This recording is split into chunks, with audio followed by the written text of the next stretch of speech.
Peraí. Deixa a gente ler os nossos posts. Deixa eu ler os meus posts. E eu quero não ler agora exatamente já nesse comecinho daqui, mas eu quero puxar um assunto que ficou pendente do último episódio que a gente gravou, uma frase que a Cíntia disse e que você começou a enumerar as pessoas que... Ou seja, pais e mães ficam zangados, as crianças ficam zangadas, todos nós ficamos zangados muitas vezes. E eu queria falar sobre esses episódios de explosão, que muitas vezes a gente repete padrões, né, de pessoas que a gente viu explodindo e a gente tem dificuldade de se controlar e quero saber de vocês por que a gente fica tão brava, se isso tem a ver com frustração, se isso tem a ver com repetição de padrão, se isso tem a ver com falta de controle de situações que a gente já disse aqui, né, como a gente tem dificuldade de ver, né, perceber que as situações estão saindo do nosso controle. Quero a opinião de vocês sobre isso e depois eu posso compartilhar algumas histórias pessoais, assim, de um tema que, para mim, exige muita vigilância. É interessante pensar nisso, né, dos padrões que a gente tem, porque a gente identificou, a gente percebeu que a gente tem aquele padrão, né, de explodir, de estourar, e algumas pessoas têm outros padrões, né, assim, para lidar com frustração. Então, acho que as causas são todas essas que você enumerou e mais algumas, mas eu queria pensar um pouco o tema do neurônio espelho, né, assim, que é muito responsável por como a gente aprende com o ambiente, com as relações e com aquilo que está acontecendo no nosso entorno. Então, as primeiras experiências que a gente tem e que vão gerar aprendizado são por imitação. Elas não são conscientes. Então, muito provavelmente, a gente tem sim um registro muito precoce, não consciente, na maioria das vezes, que faz com que a gente tenha um modelo de como agir, como lidar com a situação. Porque a Ana pode falar disso muito melhor do que eu, mas o cérebro, ele meio que vai catalogando, né, assim, as experiências para que a gente tenha uma resposta mais automática, mais irrefletida diante daquilo que acontece. Então, acho que, primeiro, fisiologicamente, em termos de recursos, a mente vai buscar no repertório e na memória. E no caminho que já está firmado, né? Do Exato. Ponto de vista neural. Aquilo que a gente repete mais, fica mais gravado no nosso cérebro, a gente tem mais chance de repetir de novo, É o caminho, né? mais seguro, né? O caminho Fica que disponível. a gente já está disponível, exato. E que a gente tem, muitas vezes, uma consciência de que aquele é um recurso que nos ajuda. Agora, sim, nos ajuda a lidar com o quê? Então, essa Porque história... isso pode virar um gaslighting, né? Não intencional. O que é um gaslighting não intencional? Eu estou inventando esse termo aqui agora, mas para juntar as duas coisas, né? A ideia de que quando você está diante de uma discussão ou de uma situação que te leva para um quadro de explosão, dificilmente você continua falando daquele assunto que estava em pauta e que levou para esse pico de raiva ou de explosão. Você passa a falar sobre a explosão. Ou sentir as consequências da explosão, né? Isso. Seja e aí culpa, você muda vergonha. O foco. Então não deixa de ser um ponto em que você tira o foco daquilo que realmente te esgotou. Então, um recurso, né? É um recurso, em última instância, daí tentando dar conta de amparar o questionamento, eu sinto que a gente tem explosões de raiva quando a gente esgota as possibilidades cognitivas. Você tem explosões de raiva? Eu olho pra cara da Cíntia, eu não consigo imaginar ela com uma explosão de raiva de momento algum. Você tem explosões de raiva? Posso ligar pro Marcelo? Eu tenho minhas explosões de raiva. Eu acho que hoje elas são mais conscientes. Eu já sei, assim, então, bom, como é um padrão e eu faço terapia e eu tenho a impressão de que, não só por ser terapeuta, mas principalmente por ser paciente em terapia, a gente vai aprendendo a identificar quais são os gatilhos, o que é que tira a gente, né, do nosso senso de controle, né? Eu já sei quando vai acontecer. Uhum. E aí nem sempre eu quero evitar, né? Então, porque a gente aprende, principalmente com a terapia cognitivo-comportamental, a evitar o resultado daquilo que o comportamento que você não quer mais ter. Então, bom, eu não quero mais ter explosões de raiva. E eu sei que quando determinada situação acontece, eu saio fora de mim. Então, determinada situação aconteceu. Eu sei, e nesse momento eu já estou trêmula, já estou com a boca seca, eu já sei que aquilo me dominou. Eu não tenho mais como evitar que aquilo me afete, mas eu posso, nesse momento, sabendo que estou afetada e que vou reagir de uma maneira que depois eu vou me cobrar, vou me culpar, me levantar e escolher como agir. né? E aí tem lá o conceito de inteligência emocional do Daniel Goleman, que é justamente esse. Você escolhe como reagir às situações que você sabe que te tiram do seu eu, né? Então, mas é tão interessante isso, né? Porque você me deu um livro na virada do ano que chama Trauma, o Corpo Guarda as Marcas. E esse livro é um livro fantástico, né? Do Vanden Coker, que é um cara que tem, enfim, chefe do Trauma Center nos Estados Unidos. E que traz ali um repertório muito grande de estudos científicos mostrando que os traumas, quanto mais cedo na vida eles acontecem, mas em qualquer idade isso também é verdade, afetam de verdade o nosso cérebro de uma maneira especialmente importante na contenção de uma certa reatividade. Né? Então, muitas vezes a gente acha que a gente tem essa escolha porque a gente conscientemente treina, etc. A gente aprende, na verdade, a lidar com isso. Agora, não é a mesma coisa de alguém que não tem um trauma. Então é o neurônio espelho, é o neurônio. Então, mas eu acho que é isso que é importante. Não só a questão do neurônio espelho, mas também a questão de um sistema de alarme provocado pela amígdala que está avisando a gente que existe uma ameaça ali. E se a gente tem um sistema de alarme da amígdala, depois a gente tem algo, né, que é o controle na parte pré-frontal, etc e tal, vamos deixar a Ana Paula falar sobre isso, para conter aquele sistema de alarme e verificar se aquela ameaça é verdadeira ou não. Perfeito. Porque o que acontece muitas vezes no impulso da reatividade é que a gente reage desmedidamente a uma situação porque a gente está condicionado a fazer aquilo e porque esse nosso centro de controle não identificou se aquela ameaça é verdadeira ou não. Perfeito. Só que isso, né, meninas, é uma coisa que está diretamente ligado, o quanto eu vou conseguir controlar com as ferramentas que eu tenho, com a terapia que eu fiz, com todo o aprendizado, com toda a bagagem que eu trago na minha vida, isso está diretamente ligado também ao meu estado emocional e o quanto eu, por exemplo, vamos supor que eu esteja esgotada, que é uma questão que eu trabalho, né, muito, que eu trabalho muito com o burnout, né, o esgotamento do mental relacionado aí ao trabalho e tudo mais. Quer dizer, se eu tô também fragilizada nesse sentido, com estresse crônico absurdo e tal, eu também perco essa capacidade do meu córtex pré-frontal bloquear esse impulso. Então, o sono também, né? O cansaço, o sono atrasado também faz com que isso aconteça, né? Com toda certeza. Eu não consigo mais raciocinar e eu me torno muito mais próximo a um ser né, que não raciocina, primitivo mesmo, né? Então, meu sistema límbico, né, que é o sistema da amígdala, o sistema das emoções, ele vai funcionar muito mais instintivamente do que o meu sistema do homem ali que se desenvolveu e tal. Então, por isso que é tão importante quando a gente fala em autocuidado, em controle de estresse crônico, em sono e tal, para que a gente consiga realmente manter as nossas habilidades cognitivas, mentais, funcionantes, para que a gente dê conta de todas as demandas da vida, né? Agora, fazendo uma pergunta sobre pessoas que têm burnout, né? A gente já está aí, né, no terceiro mês do ano, e imagino que o consultório deve estar lotado de pessoas que já vinham sofrendo adoecimento e estão se tratando. As pessoas com burnout, a sensação que eu tenho é que elas não são pessoas explosivas. Elas são pessoas, pelo outro lado, mais contidas e que vão aguentando tudo, vão fazendo tudo, vão dando conta de tudo. Sim ou não? Sim, elas são mais fechadas, né? Em geral, elas guardam mais, elas se tornam explosivas no momento da despersonalização, que é no final do quadro. Do quadro ali, é quando a vaca já foi pro brejo, e aí ela fica muito mais irritada, muito mais impulsiva e bocuda e fala mal com o chefe, com os colegas e tal. Então, além dela ser mais retraída, fechada e tal, tem uma outra coisa interessante, que eu já até posso trazer num post, que é um vídeo que eu coloquei, que é um estigma que a gente tem, né? De achar que quem entra em burnout é quem não gosta do que faz. E é o contrário. Né? Exato. Eu até coloca aí um pouquinho pra gente, tá?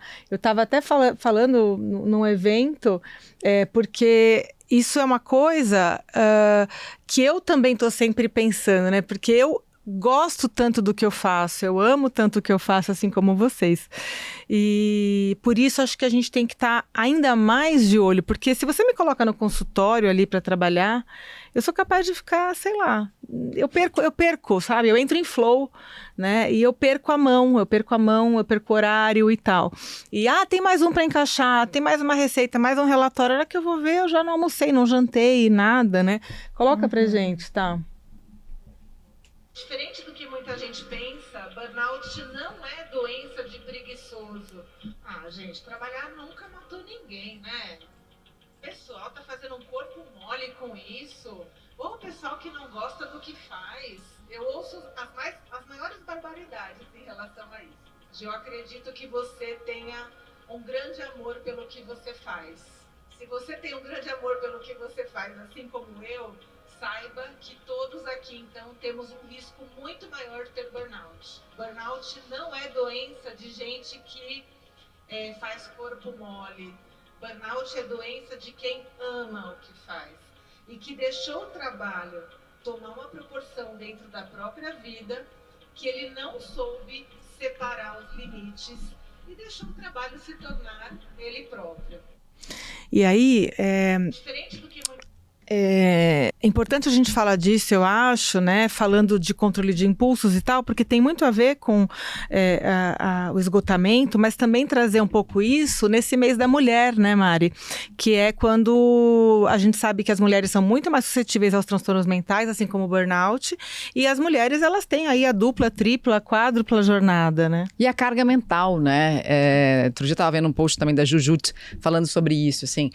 Ele fala para fazer o café, só que daí ele falava, mas onde que tá o filtro? Onde é que tá a cafeteira? Onde é que tá a chaleira para esquentar a água? Aí eu vou assim, tá ali, tá aqui, tá aqui. E aí o fato de você ter que dizer onde tá tudo pra pessoa poder fazer, eu não sofro desse mal em casa, ainda bem, mas assim, o fato de você precisar falar tudo pra pessoa fazer, já deu muito mais trabalho do que você ir lá e fazer. E a sensação de que ainda assim passa por você, não tá dissociado, você não tem que se haver com aquilo, né? Não, você continua tendo que ficar ali presente para poder dar orientação, né?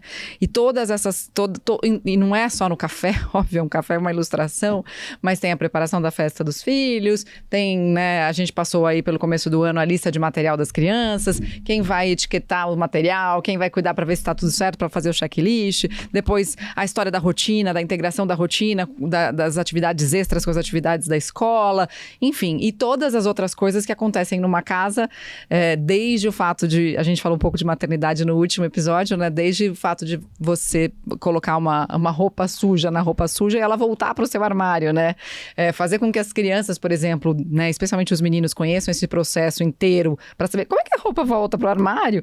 É importante para que depois eles possam dividir essa carga mental. E acho que hoje em dia o que a gente vê está melhorando muito, ainda bem, mas ainda existe demais essa sobrecarga nos ombros das mulheres, né?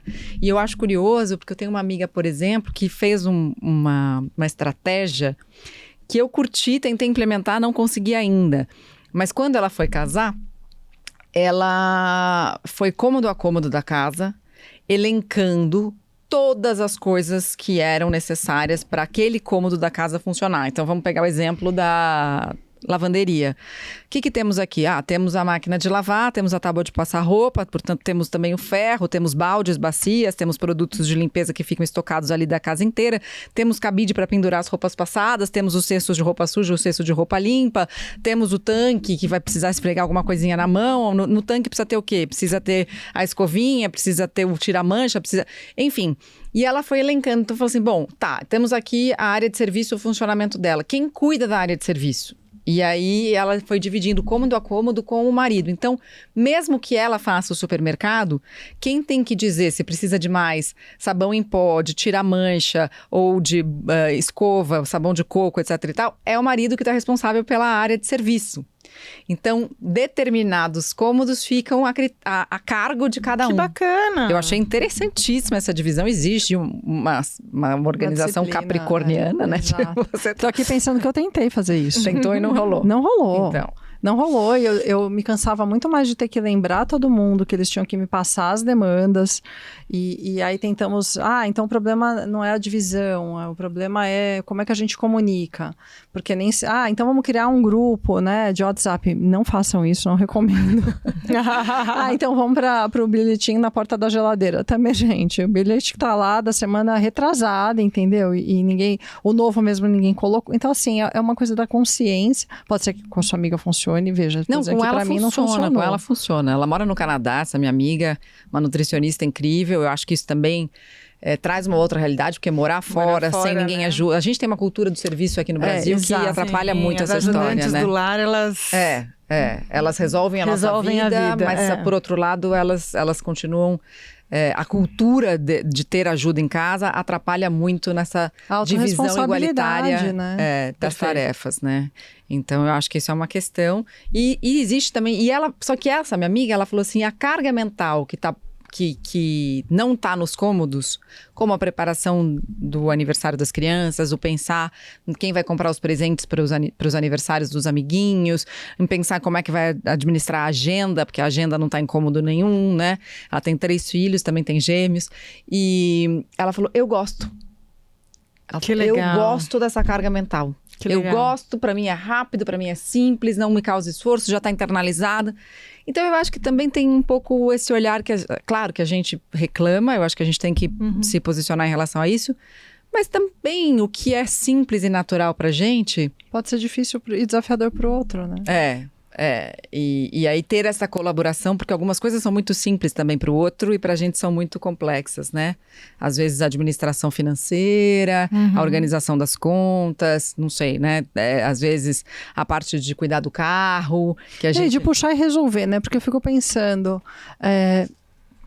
alguém me dizer que acabou alguma coisa, se eu sou a responsável pelas compras, é isso que tem que acontecer. É um processo, né? O fluxo. Mas eu prefiro que a pessoa veja, tá acabando o sabão em pó, o amaciante e os sabonetes. Eu não quero saber que tá acabando. Eu quero que, já que ela viu, ela vá lá e compra. A iniciativa se ela viu que tá acabando, ela resolva. Né? E aí depois, se for o caso, comunica. Olha, estava acabando, eu já repus, a gente vai lá, bate palminha e tal. Mas a questão aqui não. O que eu vejo como mais frequente, assim, é que é um papel social. A gente acabou de sair, né, do Dia da Mulher. E ainda esse lugar do cuidado, do prover, do organizar... É um lugar feminino, né? Vamos pensar, até pouco tempo atrás, Natal. Eu sei que logo, logo tá aí, a gente vai ter que lidar com isso. Mas assim, quem é que cuida de... E assim, tem uma coisa das histórias familiares, a cultura mesmo, né? Quem são as guardiãs das receitas de família? Quem é que prepara os pratos de família? Esse lugar cansativo, que nem sempre a pessoa que está desempenhando ali... de fato queria estar ali, né, assim, ou tá porque é o lugar que deram a ela, mas eu acho que esse lugar da obrigação e que rouba a identidade, né, e que aí eu penso um pouco no post do burnout, né, ali no vídeo, né, Ana, que você trouxe, essa coisa dos estigmas, né, então a mulher é vista como preguiçosa porque ela não deu conta, ou tá de mimimi porque reclamou. Tá esgotada, como assim? E na verdade, uma pesquisa recente, assim, me chamou até muita atenção. Hoje, se não me engano, perto de 70% das chefes de família são mulheres. Por isso eu até coloquei são mulheres acima de 60 anos. E aí, assim, os homens aposentam e vão para a praça jogar bilhar, vão jogar bote, ou vão fazer... Não estou falando... que o homem não deveria descansar. Eu estou dizendo que a mulher também deveria. Né? E a mulher, se ela aposentar, ela vai precisar fazer uma segunda renda, porque ela está trabalhando também para suprir a defasagem financeira, muitas vezes, para sustentar os netos junto com os filhos. E quando não, ela continua no trabalho doméstico. Desse ela nunca se aposenta. Sim. E que fora do Brasil eu tenho a impressão que essa questão da cultura do autocuidado não se referir só a si mesma, mas se eu me alimento, isso é autocuidado. Eu preciso cuidar do alimento e da cozinha onde esse alimento vai ser preparado e, portanto, da compra dele para que ele esteja em casa. O processo ele é mais redondinho no sentido da cadeia, né, de todos os envolvidos. Como isso impacta a nossa identidade? Então, no episódio passado a gente falou um pouco da história da falta de concentração, de foco das crianças, e acho que a Cíntia tocou num ponto agora, que eu não sei quanto a gente falou lá, mas acho que vale a pena retomar, que é a consciência sobre o processo, né, que tem a ver com isso. Assim, para o prato chegar à mesa, você precisa ter alguém que plantou, né, precisa ter tido sol, chuva, alguém que colheu, depois alguém que transportou, depois alguém que vendeu, depois alguém que preparou e finalmente alguém que vai comer. Então tem toda uma cadeia ali que eu acho muito legal quando a gente pode agradecer essa cadeia inteira quando a gente está à mesa e fazer com que as crianças, ainda bem pequenininhas, se deem conta de que esse processo todo aconteceu, né? Em casa, por exemplo, uma das coisas que eu faço é fazer com que eles façam a lista do mercado daquilo que eles precisam. Seja para lancheira, seja porque eles gostam de comer no final de semana. Então, beleza. Ideia. Por exemplo, o João gosta de comer um cereal, eu faço um suco de manhã todo cheio de coisas e tal, e ele gosta de misturar com cereal. Ele tem que ser responsável por dizer que o cereal dele tá acabando. Porque se acabar e ele não falar que tá faltando, que não perceber que tá acabando, eu não vou comprar. Então, eu acho que isso é algo que dá para você instituir para ir trazendo essa noção de que o processo existe e que o negócio não aparece igual E passe tem que de ser mágica. compartilhado, claro. Aliás, falando nisso, nessa questão do processo, eu vou dar uma dica aqui para vocês. Não sei se vocês já foram. Eu fui para Portugal nas férias do fim do ano e não sei se vocês já foram visitar o Museu do Pão, perto da Serra da Estrela. Não, conheço muito pouco Portugal, morro de vontade de ir mais. Portugal é maravilhoso, né? Meu marido morou lá e tal, e a gente tem alguns amigos, então de um lado para o outro, assim, a gente vai parando em algumas cidades que a gente gosta muito. Serra da Estrela é o único lugar, é o lugar mais alto de Portugal, é onde tem neve, né? Uma estação de esqui e tal. E no pé da Serra da Estrela, tem lá o Museu do Pão. Na cidade tem o queijo da Ceia. Tem o queijo da região da Ceia, a região chama Ceia, e o Museu do Pão é lá. E é tão bonito, porque o Museu do Pão ele tem várias coisas relacionadas, tudo que você imaginar de pão tem, mas tem uma área lá dentro que ele fala justamente, porque assim, pra gente um pão é a coisa mais fácil e mais simples do mundo, né? Você vai na padaria, você compra um pão, né? E tem uma área no museu onde tem toda uma questão da simbologia do pão e tal, né? E onde eles colocam exatamente o que a Mari está trazendo, né? Assim, desde o momento em que eles resolvem separar os grãos, né? Então, da aveia, do trigo e tal, quando vai jogar ali na terra, e aí você vai passando, e as minhas meninas ficaram olhando, e todos os turistas, assim, vão ficando encantados, porque é emocionante você ver, né? Você vai passando uma sala muito bonita, assim, e é muito emocionante ver que o pão, que é algo tão simbólico, que representa tanto na cultura da humanidade, né? A gente tem que entender que para um simples pão existe todo um processo. E é lindo, você me lembrou de uma história que quando eu virei mãe a primeira vez, eu tive muita vontade de fazer pão. Uau! E foi muito interessante porque eu fui fazer o pão de fermentação natural, onde você, primeiro, antes de fazer o pão, você faz o fermento. E que demora um tempão, que você tem que cultivar, você tem que trocar água, enfim, tem todo aquele processo. E aí depois, finalmente, quando o fermento está pronto, aí você vai para o processo de elaboração do pão, né? E a Cíntia falou um pouco no episódio passado também sobre a nutrição, né? E nutrir o processo, perceber que em cada parte do processo você precisa depositar energia, é fundamental para poder depois ter o resultado que a gente espera, né? Mas não só para ter o resultado que a gente espera, mas para poder curtir o processo, porque eu acho que um pouco da história que a gente vem falando sobre a dificuldade de concentração e foco, tá sobre exatamente a gente encurtar tanto os processos olhar para o resultado. Em que a gente só olha para o resultado. E aí eu quero te lançar essa pergunta, porque eu sinto que isso também tem a ver com burnout. Né? O fato da gente estar cada vez mais preocupado com o resultado final e não com o processo, e aí tem um olhar das empresas que eu acho que também precisa ser mais delicado sobre o processo, porque muitas vezes esse processo que está focado no resultado, ele não tem a estrutura necessária para que o resultado seja alcançado, ele não traz autonomia para os colaboradores e para as colaboradoras para que eles alcancem aquele resultado, e tudo isso vai provocando o burnout de uma maneira silenciosa, né? Sim, Mari, porque A gente primeiro tem essa questão dos feedbacks, né? Então, eu tenho estudado algumas coisas de RH e tal. Como que os feedbacks são dados para os funcionários, né? E como realmente é isso que você falou, não tem sido valorizado aquilo que as pessoas estão fazendo. Então, é assim, o quão produtivo, quanto de lucro você está trazendo para mim dentro da empresa, né? Porque no final das contas, o que importa é o dinheiro da maioria das empresas, porque a gente está no mundo capitalista. Que entra, é o dinheiro que entra. Quanto você me custa e quanto você me dá, né? Exato. No final das contas é isso. Só que em volta disso tem tanta coisa envolvida, né? Pessoas e vidas e famílias e uma sociedade que está ficando doente porque esse foco desse lucro está cada vez maior. E eu concordo plenamente com o que você trouxe, porque se a gente não olha esse processo, a gente está fazendo com que as pessoas estejam aí cada vez mais confusas, batendo cabeça, doentes, e obviamente que esse ponto final, o resultado final vai ser cada vez pior, porque a gente não está cuidando desse processo. Então, primeiro porque eu acho que a gente precisa rever qual é o resultado final, muitas vezes, né? Mas quando a gente fala de grandes empresas, quem somos nós para querer rediscutir isso, né?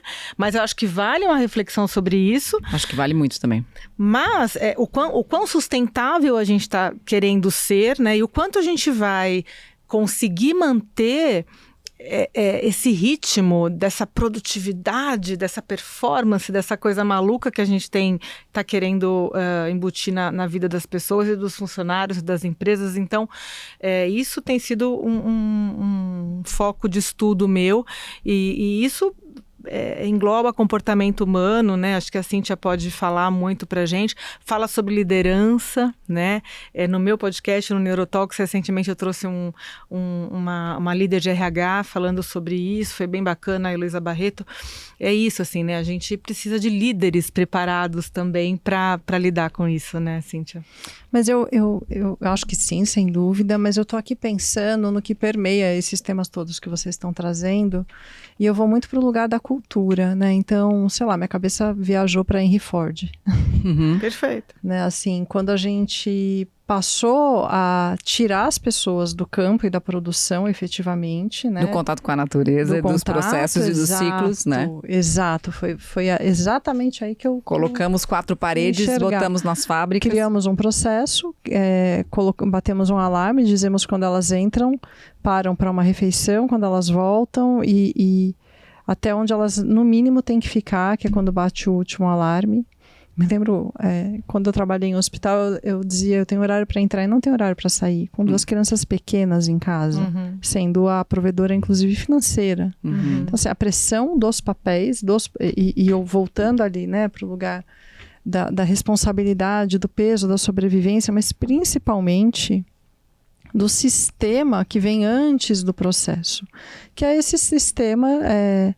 que eu tive a oportunidade nas férias do final do ano de conhecer Belterra. Belterra, conhecida como Bela Terra, foi a segunda cidade colonizada, vamos dizer assim, pelo Henry Ford, né? Então ele primeiro fez lá a primeira, que é a Fordlândia, se não me engano, esse nome, é um nome assim. Me perdoem se eu estiver enganada, eu acho que é isso. Mas eu tive a oportunidade de visitar, assim, a cidade, ela é igualzinha ainda hoje, né? As casas, enfim, as construções, elas estão lá desde 1930. Onde fica? No Pará. No Pará, pertinho de... Eu acho que ela é um distrito de Santarém, inclusive. E aí, assim, até hoje o alarme que foi criado em 1930 toca o sino. Então, deu meio-dia, o sino da cidade tocou.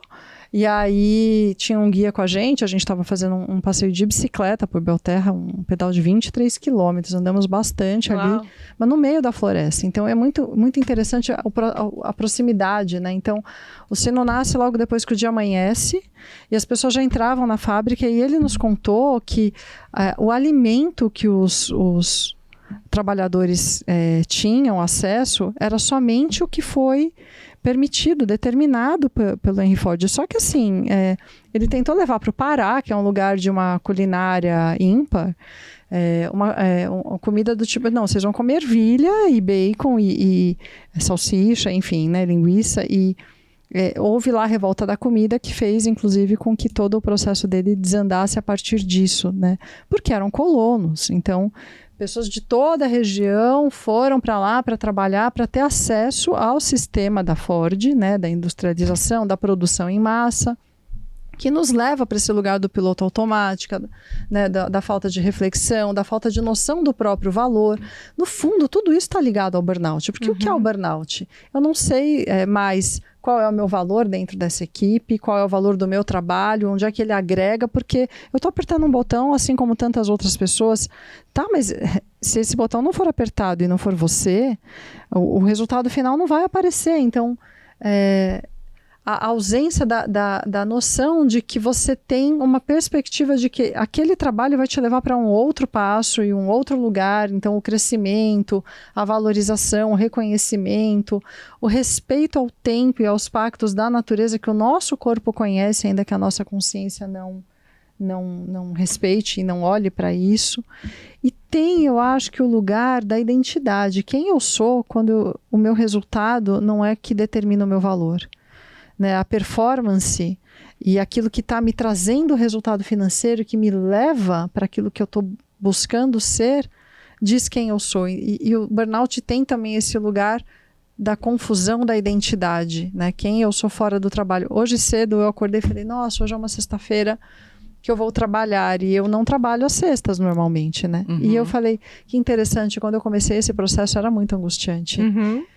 Eu falava, o que eu vou fazer do meu tempo livre? E de fato eu não sabia muito como preencher. E hoje eu teria N coisas para fazer, incluindo não fazer nada, mas a gente não é preparado para olhar para o lugar do descanso, do ócio e da nossa natureza nesse lugar de que a gente é parte de algo muito maior, né? Eu fiquei com vontade de chamar um post, o das teias de aranha, para a gente falar de processos e continuar essa conversa aqui.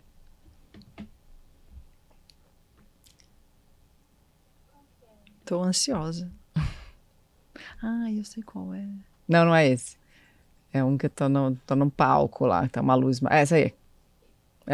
Esse é lindo. Uma vez eu li numa revista da Super Interessante como é que as aranhas fazem as suas teias. Para armar essa teia em galhos distantes, elas lançam o primeiro fio e simplesmente acreditam que ele vai chegar do outro lado. Um filamento longo e elástico, resistente ao vento, mas leve o suficiente para ser carregado por ele. As aranhas não têm esses fios guardados em estoque. Elas produzem à medida que lançam. Na produção da teia só existe o presente. Se o fio não acerta o alvo, a aranha recolhe, engole e digere. Digere a tentativa e o erro para tentar de novo, e de novo, e de novo. Quantas vezes forem necessárias. O que há dentro de você? O que há dentro de cada um de vocês? O que há dentro de nós?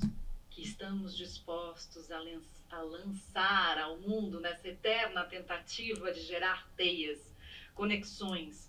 O que há de tão poderoso que a gente pode usar sem medo de perder, de acabar, que a gente pode gastar, recolher e reciclar e ter mais e mais e mais até morrer.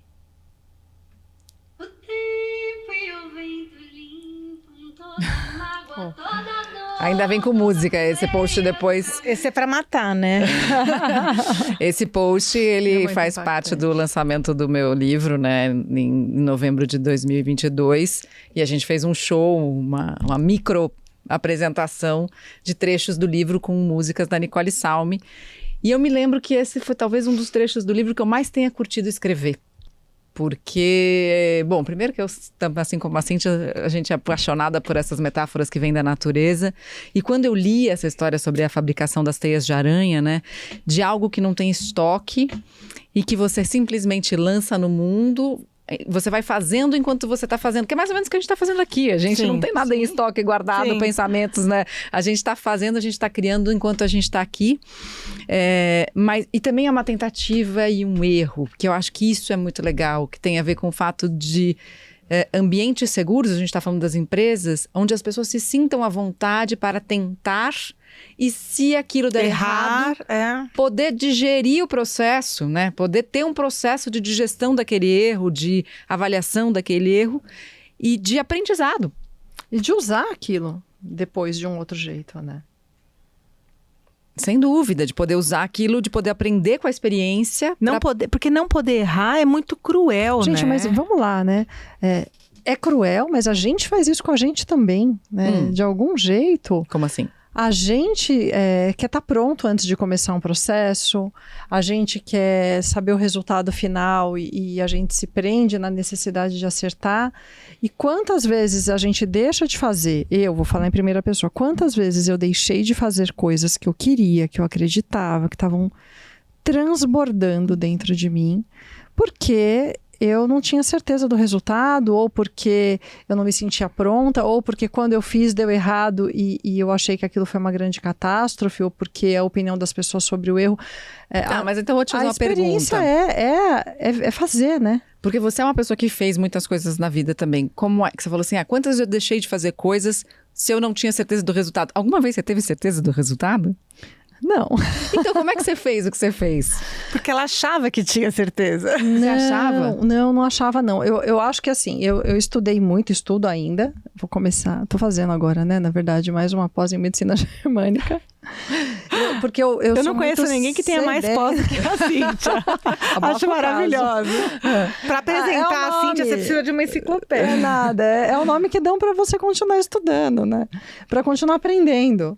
Mas eu acho que é uma estratégia, sim, sem dúvida, de adequação, né? Estudar para saber, para conseguir levar. Eu acho que é um traço de responsabilidade também, né? Trabalhar com a vida humana, eu acho que especialmente é uma coisa que te traz esse senso, né, de que você tem que saber bastante e que nunca vai ser o bastante, isso também é uma delícia. Mas eu acho que o que me levava adiante era confiar em mim. E eu acho que o foco às vezes é esse, né? Não no resultado, mas eu sei o que eu estou fazendo, mesmo que eu não saiba o que eu estou fazendo. Gente, eu lembro que eu criei um curso de pós-graduação em 2000 olha, eu me formei em 2001, tá? Quando foi 2004, eu criei um curso de pós-graduação. Lato Sensu, existe até hoje, num grande hospital. Porque eu tinha feito um magistério, porque eu tinha uma boa noção. Eu era uma recém-formada e eu tinha debaixo, vamos dizer assim, eu tinha responsabilidade sobre pessoas que eram pós-graduadas, né, na época, na gestão daquilo. Eu nunca tinha feito aquilo. Quando eu sentei, eu simplesmente sabia que eu tinha que fazer. Né? E sentar para atender as pessoas é isso. Eu sento, eu não sei quem são aquelas pessoas ou o que elas vão me trazer naquele dia, mas eu sei que eu posso estar ali. E esse saber, eu acho que ele vem de um outro lugar, que é um outro tipo de conhecimento mesmo. Você pegou num ponto fundo, né, aqui. Então, é tão difícil que é difícil de definir, né? Porque ele não é algo racional, muitas vezes, né? Eu pelo menos sinto isso. Que a certeza, ela não é algo racional. Ela é algo que você sente e vai. E segue, né? Eu sempre brinco que quando eu saí da Globo, as pessoas falam, mas você tem certeza? Tem certeza? Tem certeza? E isso me fez muito refletir sobre a certeza. O que é a certeza? E aí eu cheguei na frase, certeza pra mim é aquilo que eu sinto que faz sentido. Então, se eu sinto que algo faz sentido, eu tenho certeza sobre aquilo. E é legal porque eu posso mudar o sentimento amanhã sobre a mesma coisa e seguir outro caminho. E não tenho mais certeza e tudo bem. Não ter tá compromisso, né, com essa tentativa, com a escolha anterior. Mas é difícil de definir o que nos dá certeza em projetos que a gente não sabe o resultado e que vai...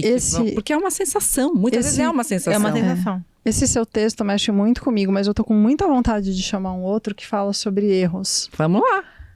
Pra quem tá ouvindo a gente, tem uma foto da Cíntia num portal da Basílica de São Pedro, Basílica Porta do de Céu. São Pedro, na Porta do Céu. Ela tá toda encapotada, tá com um cachecol. Se você não tá vendo, a gente tá te contando aqui, tá? E aí tem um texto, vamos lá. Porta do céu da Basílica de São Pedro. Não tem filtro nas imagens e o meu sorriso desabrochou só no olhar. Gratidão faz isso, transborda, transcende. São Pedro foi apóstolo de Jesus. Converteu-se depois de errar não uma, mas 3 vezes seguidas no mesmo ato, negando a fé. E foi negando que a aceitou. Foi transgredindo que cresceu. Foi errando que aprendeu. Foi seguindo seu caminho e conhecendo suas dificuldades que se tornou quem foi. Nas nossas trajetórias, buscamos estados de aprendizagem ilusórios. Não queremos lidar com o erro, com a transição, com a negação. Com isso, nos distanciamos do crescimento e da jornada de tatearmos e descobrirmos o que de fato faz sentido. Não há aprendizagem sem tentativas, no plural mesmo, porque é nelas que nos percebemos, conhecemos e nos fortalecemos também. O simbolismo desse lugar é tocante. A história de um homem que passou a crer por errar é sensacional. O arrependimento é sublime. Nos transformamos nas experiências. Por meio delas, nos transformamos quem somos. Eu acho esse post maravilhoso, porque para mim a fé não existe sem a dúvida. Não existe você falar que acredita sem você antes ter duvidado. E a dúvida é linda, né? Porque te permite entender que você não sabe. E eu acho que as conversas, pelo menos que eu tenho com os meus seres divinos todos, seja Deus ou outras deusas ou tantas figuras simbólicas a quem eu me refiro nas minhas orações, muitas vezes eu tô duvidando de você. E nesse lugar mesmo de uma pessoa, entendeu? Intransigente e arrogante a ponto de duvidar de Deus. E claro que quando a gente faz isso... Peraí, quando você duvida, você pede assim, eu quero... Porque tem gente que é assim, né? Eu duvido de você, mas se você tá aí, me mostra isso aqui. É que eu assim, não acredito muito nisso. Não, eu não acredito muito nisso no sentido de... Porque eu sinto que esses sinais, eles vêm. A gente precisa estar atenta para que a gente possa reconhecer todas essas sincronicidades que a vida traz de bandeja pra gente. E o sinal, mas tem gente que fica buscando sinal em tudo também. Eu só vou acreditar em você se você não sei o que, não sei o que, não sei o que lá. Pra mim é mais uma coisa, cara, por quê? De novo? Caramba! E aí vem a razão. Sabe? Não é uma pergunta assim, me mostra a razão. É assim, é quase como se a dúvida de dizer assim... E aí você recebe a resposta de que aquilo... Você tá perguntando por quê? Tá na tua cara, por quê? Perfeito. Né? Então é mais por aí, assim. Então eu não acredito na fé sem questionamento. Eu acho que a fé é um exercício constante de se perguntar se aquilo realmente existe e aí tá aberta para a resposta. E cada vez que você tem essa resposta, mais fé você tem. Perfeito. Não sei o que vocês acham disso. Nossa, acho que eu fiquei sem palavras. Tá bom. Eu tenho uma relação com a fé bem construída, assim, no sentido de que eu questiono os caminhos das religiões. Por mais que eu respeite e acredite, né, assim, que isso faz parte do processo, quando a vida surgiu, não existia uma religião aqui, mesmo os profetas, e aí cada um, né, acredita que um deles é ou não enviado por Deus ou por uma força maior, os homens se apropriaram das falas desses profetas e dessas pessoas que vieram para trazer amor, para trazer, enfim, alguns ensinamentos, e criaram caminhos que eles acreditavam que ligariam as pessoas a isso. Então, eu não consigo achar que fé é religião. Eu não consigo ligar uma coisa com a outra, assim.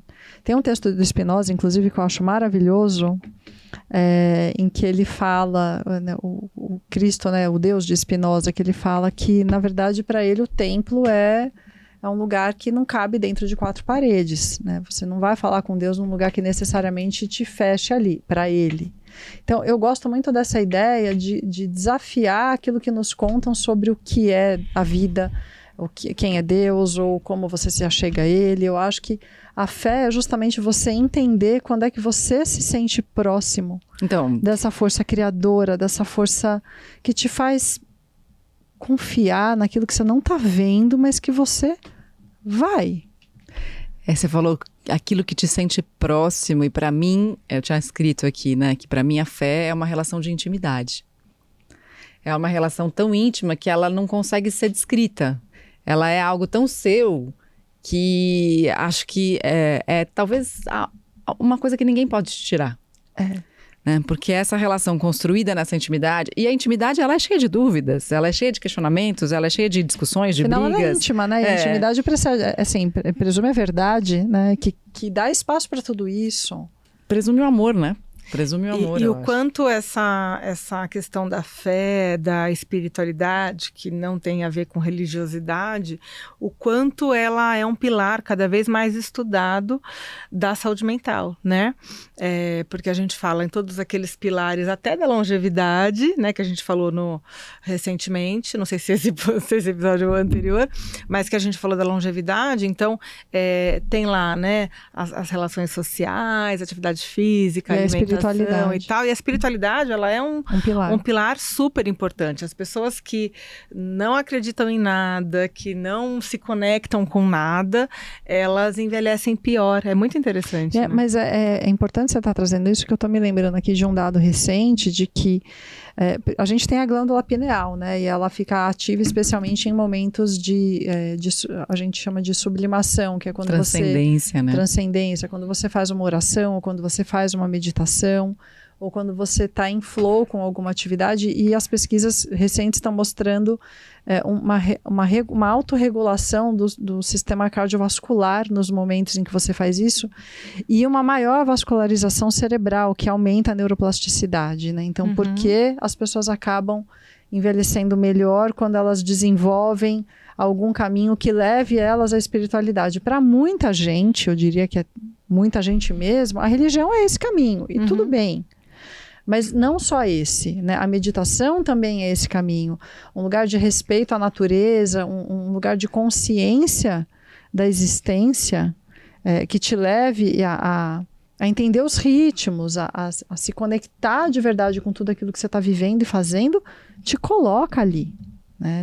Nessa fé de que a vida, ainda que você não saiba o que vai acontecer depois, né, ela está te fazendo sentido. Por quê? Porque você está fazendo escolhas, porque você está pensando sobre ela, porque você está sendo quem você veio ser. E o que eu acho legal do teu post é que a gente não está falando de qualquer pessoa, né? A gente está falando de São Pedro e está dizendo o quanto ele errou e pôde resgatar a sua fé e ser quem ele, né, e o que ele significa para tanta gente e para todas as pessoas. E mesmo você não achando que a religião é esse caminho, você foi lá nesses lugares sagrados e se conectou com tudo isso, e né? Chorei, e porque eu acredito que Pedro, né, São Pedro existiu. Eu acredito que essas histórias existiram, né? E então eu acredito que isso aconteceu, que aquele vínculo foi desse jeito também, né? E muito mais do que a gente possa imaginar, obviamente.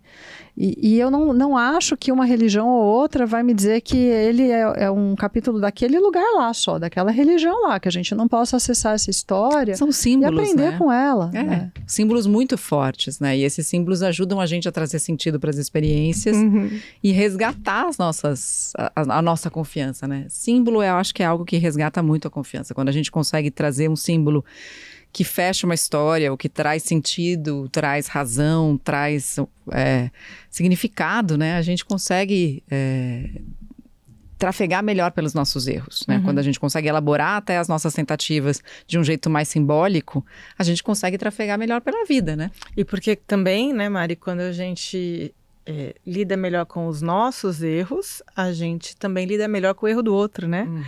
E lidar com o erro do outro, eu acho que é um baita passo, assim, de desenvolvimento humano, né? Porque a gente se torna menos crítico, as relações ficam mais fáceis, né? Porque a gente é muito crítico, né? A gente menos reativo, né? Que a gente começou falando de reações explosivas, menos de ficar zangadas, claro, e frustradas, porque né? se o outro não pode errar...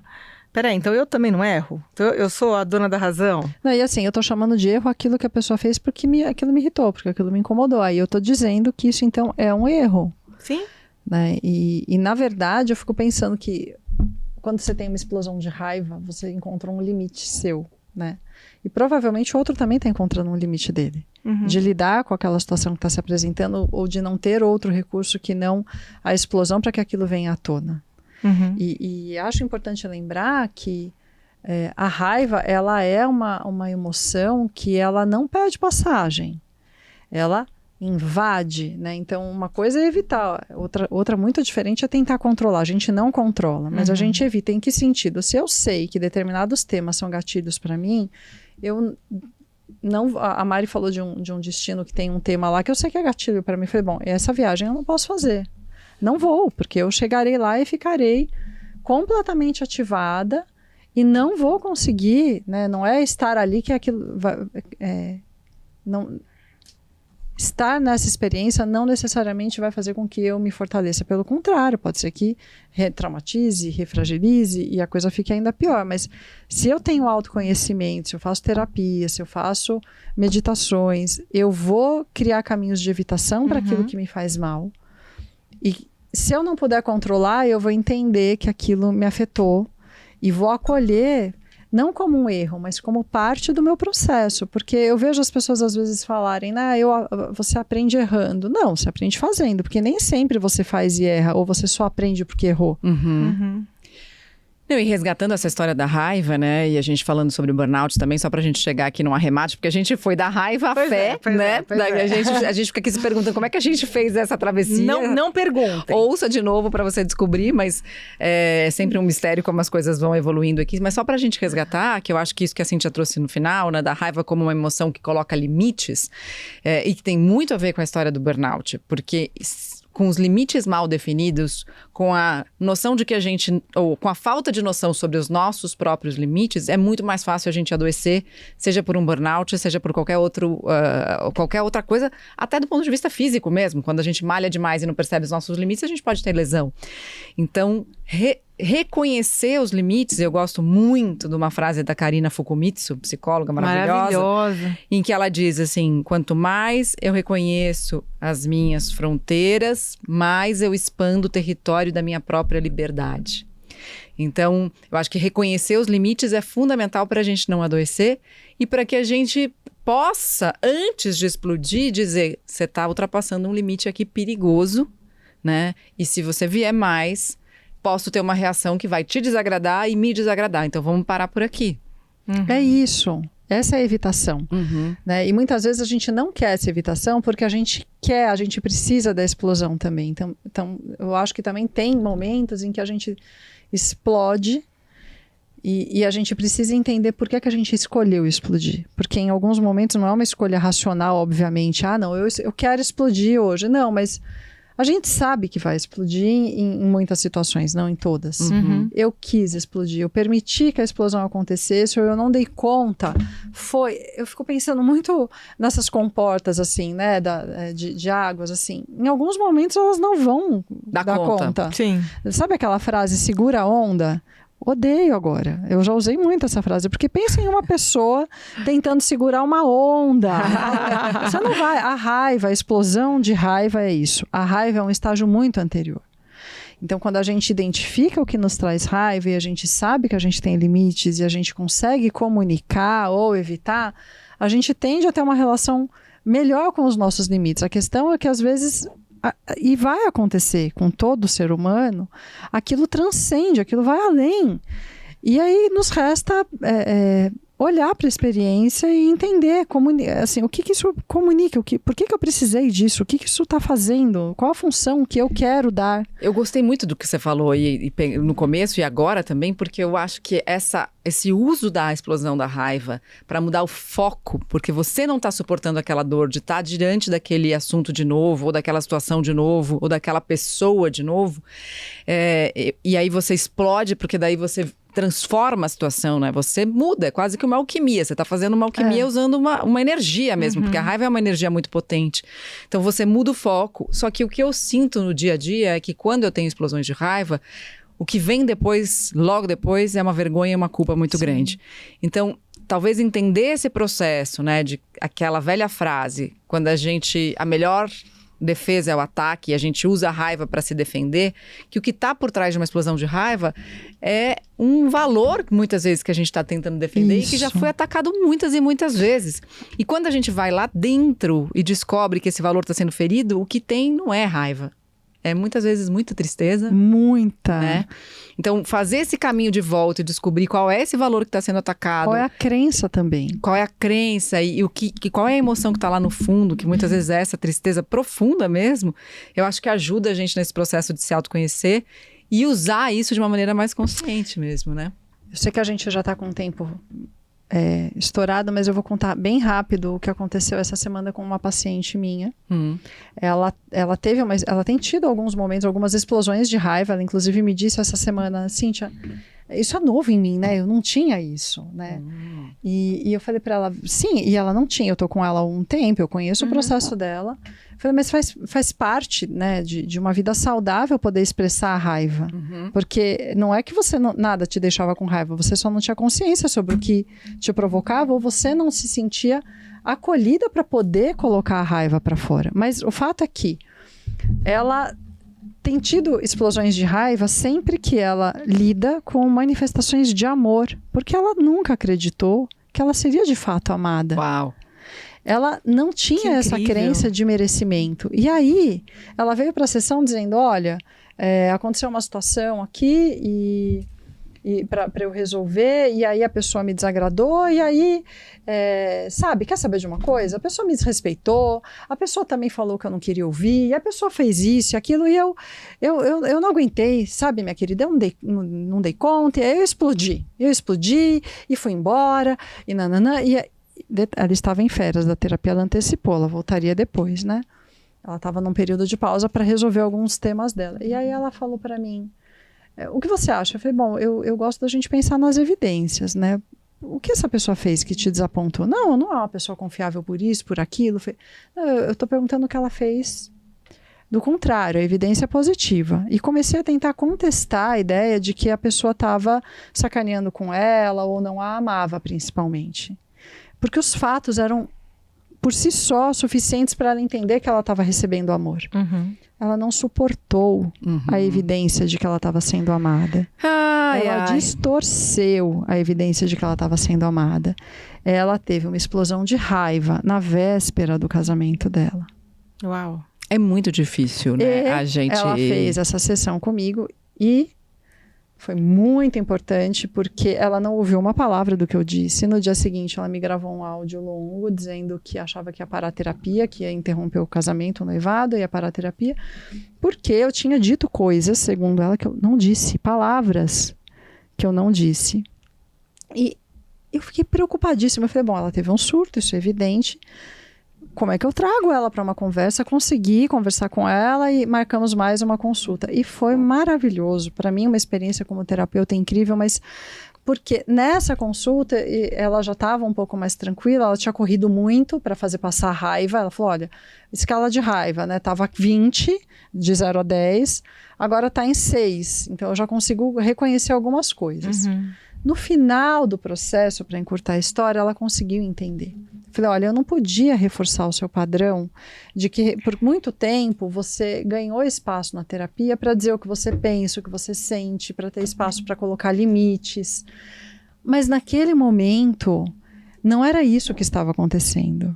Você estava recebendo uma prova muito evidente de amor, de interesse, de compromisso. E você não se deu conta disso, você não sustentou. E você rompeu. Rompeu ali, surtando mesmo, com a explosão de raiva. E você viveu isso comigo de novo, porque veja, as palavras, aí peguei, não foram mencionadas durante a sessão.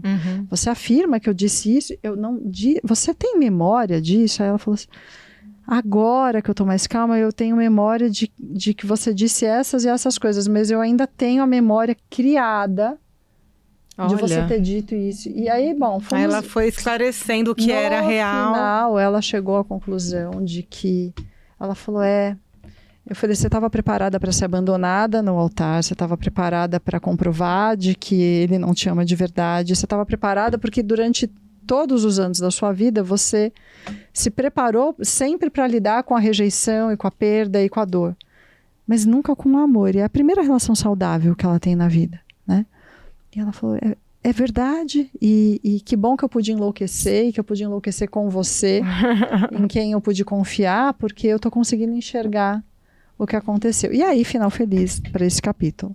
Mas é isso, a gente contesta a crença. Qual era a crença? Não sou amada. Como que você ousa provar? Não tem o Que você é merecimento, né? Como você ousa provar que você me ama? Como você ousa não me permitir duvidar de que eu tenho valor? Da minha teoria. Exato. Isso levou ela para a raiva. Eu queria contar esse caso justamente para deixar claro para quem está nos ouvindo que a explosão necessariamente vai para a contestação de uma crença muito estrutural. Enraizado. Enraizada. Agora a gente vai ter que voltar. Embora você tenha dado um final feliz, eu acho que a gente tem que voltar nesse tema do quanto é difícil a gente receber amor. É isso, minha gente. Final feliz. Por enquanto.